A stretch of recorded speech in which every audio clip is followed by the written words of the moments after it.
I'd like to do a short video that kind of summarizes what we did for the semester and shows your overall progress, including that of your scores, as well as your self-perception, what you thought about yourself.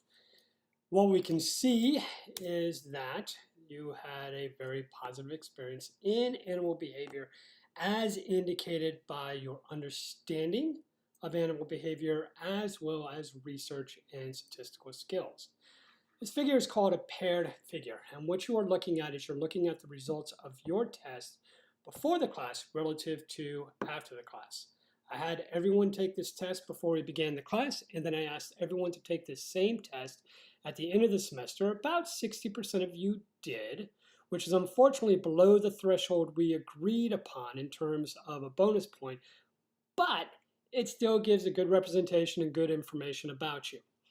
Over on the left-hand side, you see the before measurements. This is an overall trend, and each one of these dots represents a single student. On the right-hand side, you see the after trend. This represents the overall pattern, and each one of these dots represents that same student after the class. What we can see is before, your ability to answer multiple choice, definition, and conceptual questions about animal behavior and research was relatively low. This is your median score. This is 25 to 75th percentile, so half your population. This is kind of your range. Each of these dots represents one of you before the class began. And what we could see is over the course of the semester, there was dramatic improvement. In fact, you guys more than doubled your scores, which is a huge kudo. Well done. Again, this is the median after the semester. This is the range of 25th to 75th percentile. This is the overall trend, and what we see is a significant, very significant improvement for each individual. So a line that connects two dots represents the change in one student's score. And what you can see is every single student showed improvement over the course of the semester. Your understanding about animal behavior increased. Your understanding about statistics increased. And your understanding about research increased. Again, this is one composite score to reflect the overall survey instrument. Well done. The next three figures are going to be self-perception figures. This is what you believe about yourself. So in the first figure, what we have is a representation of your self-perception about your knowledge regarding animal behavior before taking the class and after taking the class. And what we can see is there's an overall improvement. The median is higher, the range is higher, and our overall distribution is higher. Each one of your dots, though, shows a little bit more variation. While on average, you perceive greater knowledge and greater understanding, there were some changes. And honestly, I suspect this is likely an issue of reality. The realization that even with a single class, our understanding of that topic is actually much smaller than we might have expected before introducing ourselves to it. So we have some steady improvement, but we have some individuals that show deep declines. And again, what this is likely representing is a more genuine and honest reflection of your knowledge. If our first figure showed an empirical measure of your knowledge relative to afterwards, our second figure shows a general improvement in your perception of that knowledge. Our confidence in research skills started off really high. You have a strong belief that you could do research and you could do it well. It improved over the course of the semester, just barely statistically, but there is a general improvement. But there's a lot more variation. The average person showed a higher score, but there were some individuals who felt that increased experience made them more humble in that effort. And then our statistical intuition, again, you started off pretty high. You thought you understood statistics. Again, there was a significant improvement, and overall, by the end of the semester, you still feel that you have a better sense and intuition of that.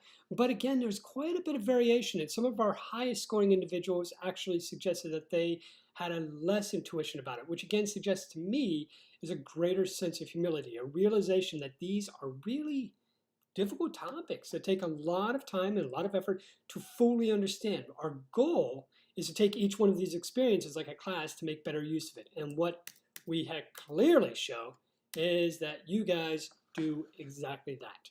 You've shown dramatic improvement.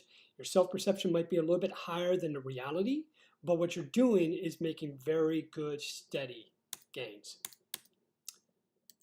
So I also want to talk about second exam. I'm going to switch over to, oh, I have to open it up. I'm going to switch over to Canvas, and we could do that, and it shouldn't take, more than 20 years for the computer to work.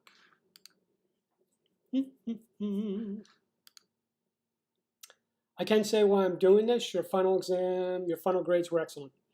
I think the average was somewhere around a B plus B, and we had a large number of A's, large number of B's, and not a single student failed, which is really, I guess it's my help. You guys put in a lot of work. You did some really fantastic biographies. Kudos and cheers to you. I would say there was a good number of them which were truly pleasurable to read. This is exam 2. Our average score, 81, not bad.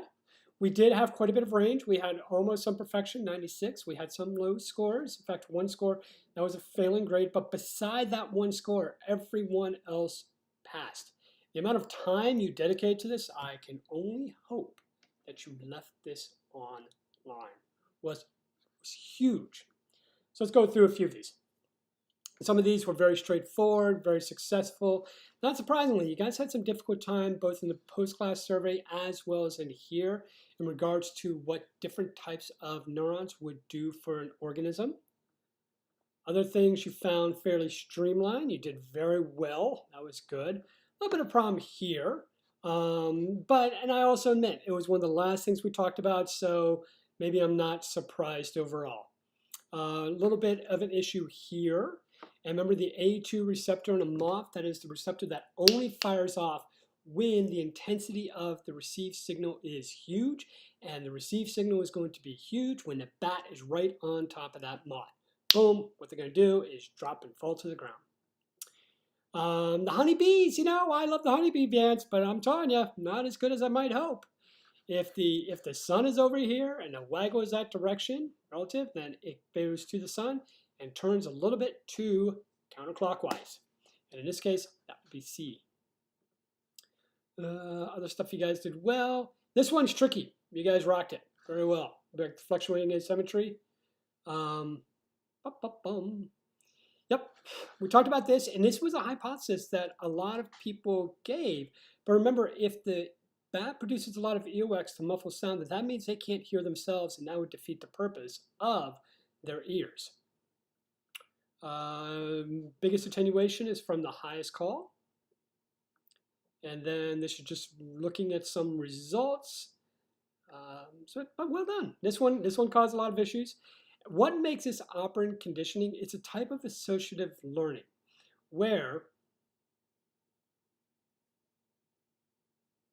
the tree basically functions as a negative reinforcement because that's where they're encountering the leopards. So the tree, the presence of a tree is negatively reinforced to what the possible occurrence happens at that location. Yep, pretty happy all the way. Some of the truth-false cause of problems. This one's a little bit idiosyncratic, but it basically is describing why we have this close range of our mid and long codes. It actually doesn't provide us a wider range of visual light. It does just a little bit, but most of it is to pick out nuances within that yellow, orange, up to red wavelengths, which we use for signaling. Going through the rest of it. The essays were largely good, yeah. The definition, some confusion about teaching, some partial information for Natufian. Fart.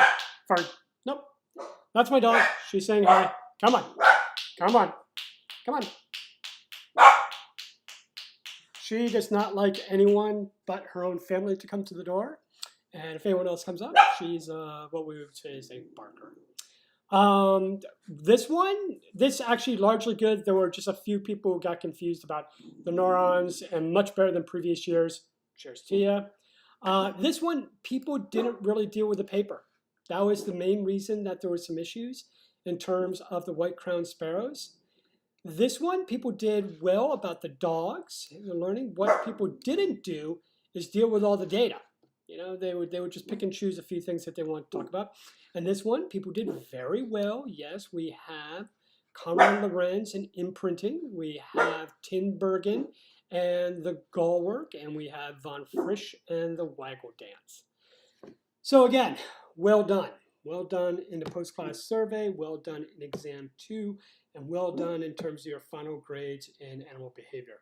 I hope this reaches you well. I hope you have a wonderful break, and we'll see you at the beginning of the new year, unless you graduate. And if you graduated, well done.